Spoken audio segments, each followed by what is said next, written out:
We begin with a story that I'll circle back to in my sermon. There's a fascinating legend about the invention of chess in the 6th century India. The inventor who brought it to the king found that the monarch loved it.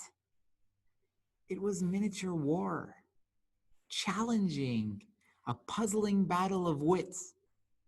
The king told the inventor to name his reward. The man reached into a bowl and grabbed a handful of grains. With the other, he swept the pieces from the chessboard and placed a single grain on a single square in the corner of the chessboard, and then 2 on the second. And he said, "For my reward, I would like to be given grains sufficient to cover the chessboard in this fashion. The 3rd square will have twice what is on the 2nd, and so on until all the spaces are filled." And I know we've got some engineers in here. There's 64 spots on a chessboard. The king was incredulous. Wouldn't the inventor prefer a fancy home or an expensive horse? The man said, "Just the grain." So the king slapped him on his back and decreed that it would be done. When the inventor departed, the king told the servants to fill the board with food and have it sent to the inventor's home. But once the math was calculated, a trembling attendant told the king there was not enough money in the entire kingdom to finance this debt, nor enough grain in all of India.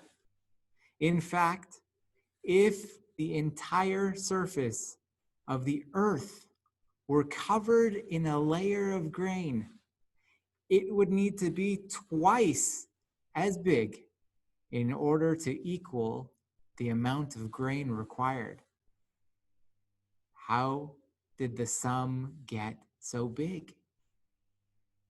The grains of rice compounded, one space at a time, 1, then 2, then 4, and soon it was checkmate. One more story to illustrate compounding. Folding paper also shows us the power of compounding, because every time you fold a page, it doubles in thickness. First you have 1 page, but after folding it, you have 2, and a 4th fold makes 16 pages, and it goes on, doubling and doubling and doubling. And if you could keep up this progression, which the world record is 12 folds, by the time you got to 23 folds, your stack would be 1 kilometer high. 30 folds and you'd be 100 kilometers high. That is the edge of space. 42 folds and you'd be at the moon. 51 and your stack of paper is on fire because it has reached the sun. If you could somehow reach 103 folds, the stack that started as a single sheet of paper would measure 93 billion light years from end to end. That stretches across the boundaries of the known universe. This is an unusual story for Rosh Hashanah. They both are unusual stories for Rosh Hashanah, but they're here to illustrate a point that I'm going to lean on in my sermon to come toward the end of the service. Our momentum compounds. A single act can turn into something unimaginably magnificent.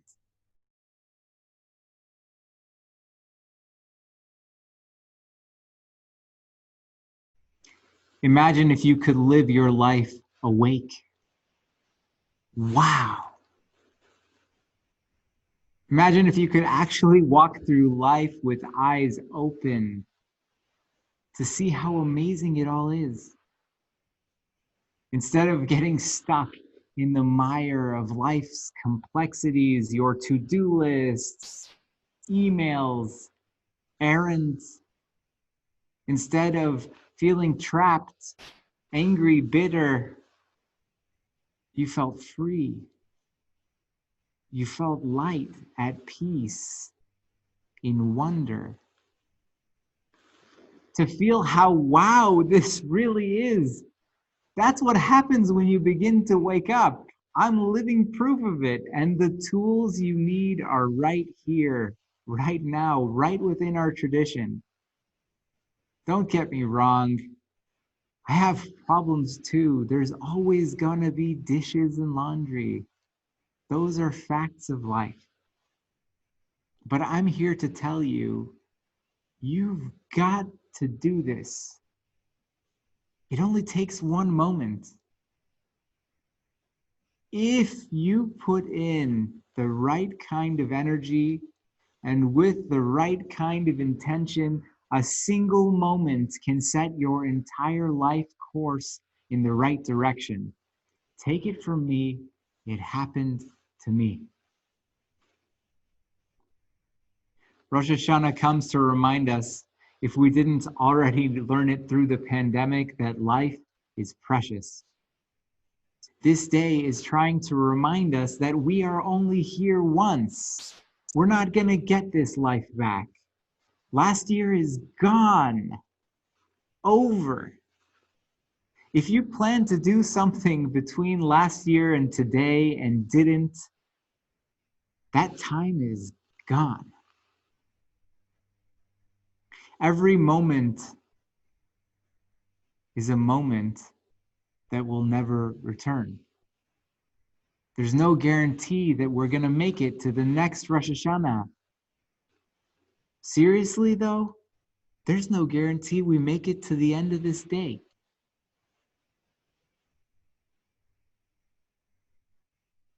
You could say that's scary. But our tradition teaches us to treasure this kind of awareness. It's freedom. That's the truth. If your life were to end tomorrow, wouldn't you want to be awake now? So the question is, do we want to wake up? Do we want to hear and heed the call of our life?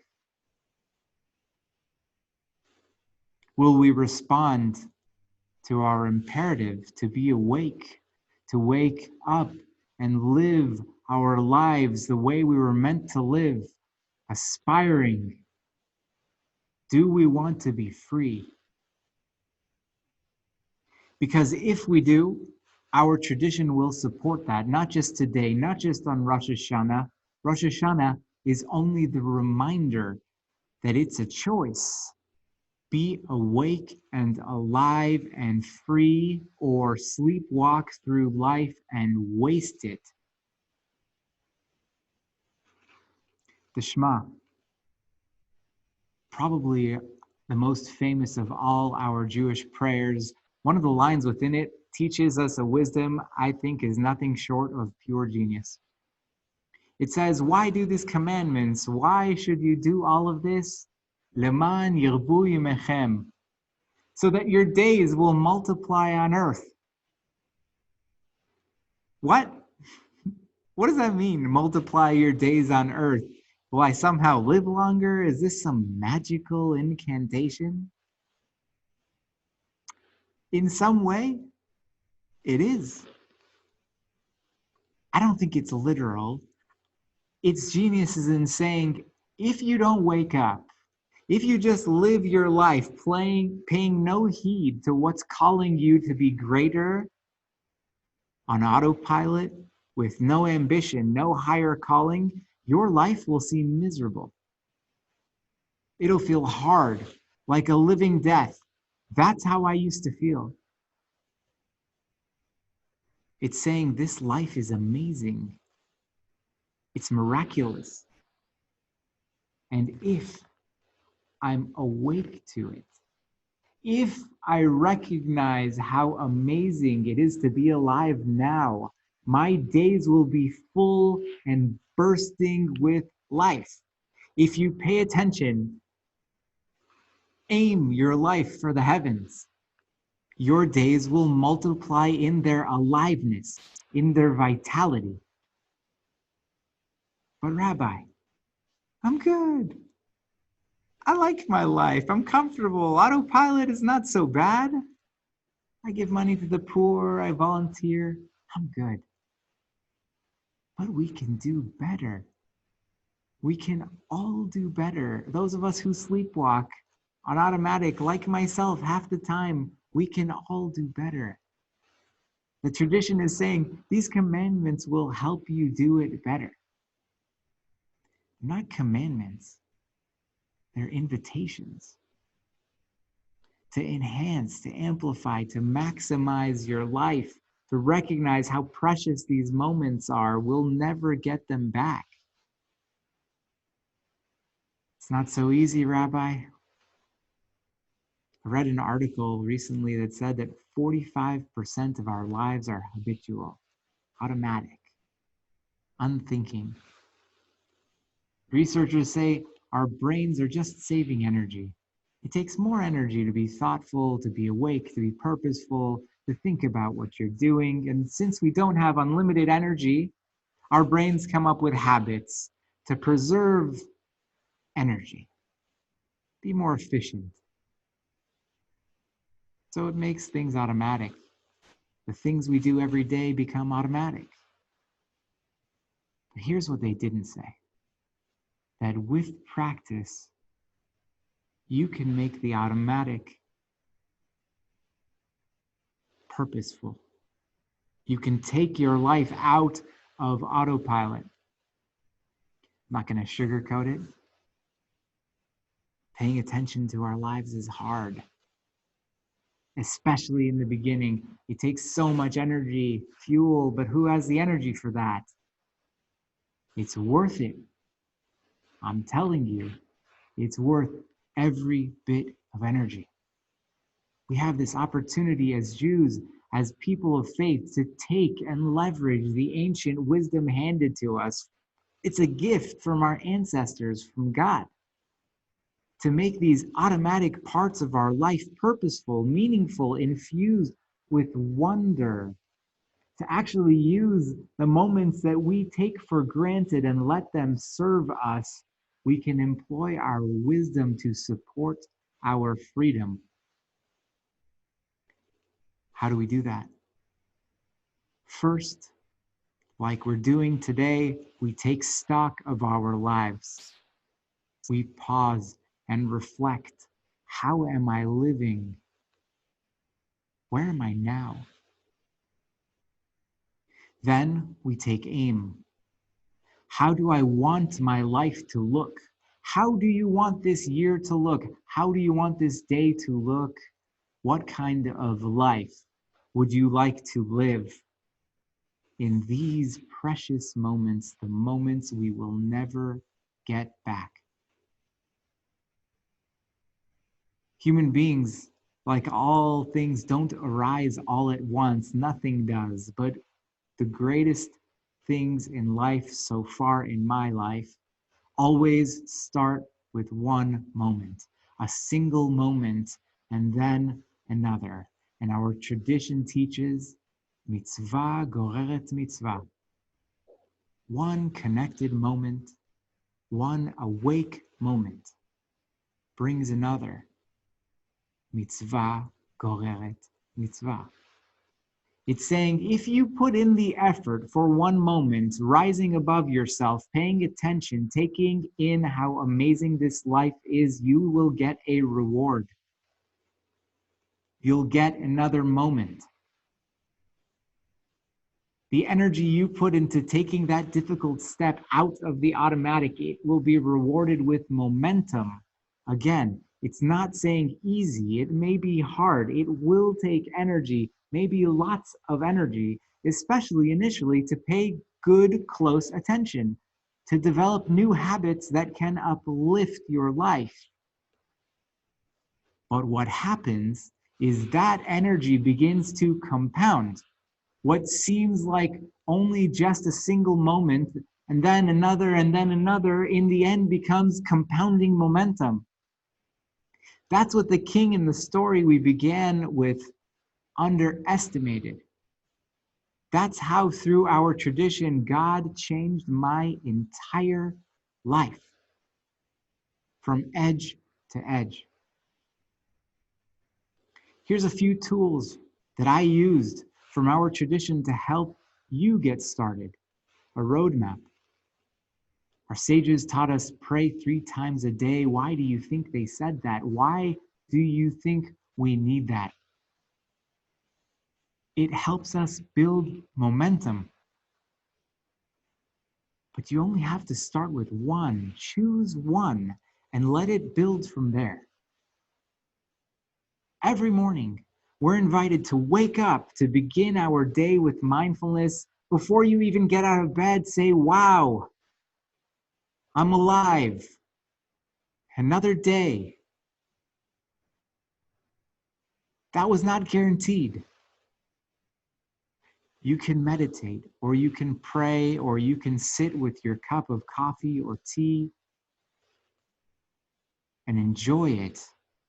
All you have to do is recognize how beautiful it is, recognize how grateful you are for it, and not take it for granted. Maybe you're not a morning person, so set a time in the middle of the day, pause, breathe, look around you. Take a break from the emails and the to-do list, and instead of just doing the next thing, get up, move around, feel this blessing you have in your body. Send an email or a text message to somebody in your life. Bring some joy to another human being. Before you lay your head down to sleep at night, remind yourself of how blessed you are to have lived another day. Say your I love yous. Make peace with what really is happening in your life.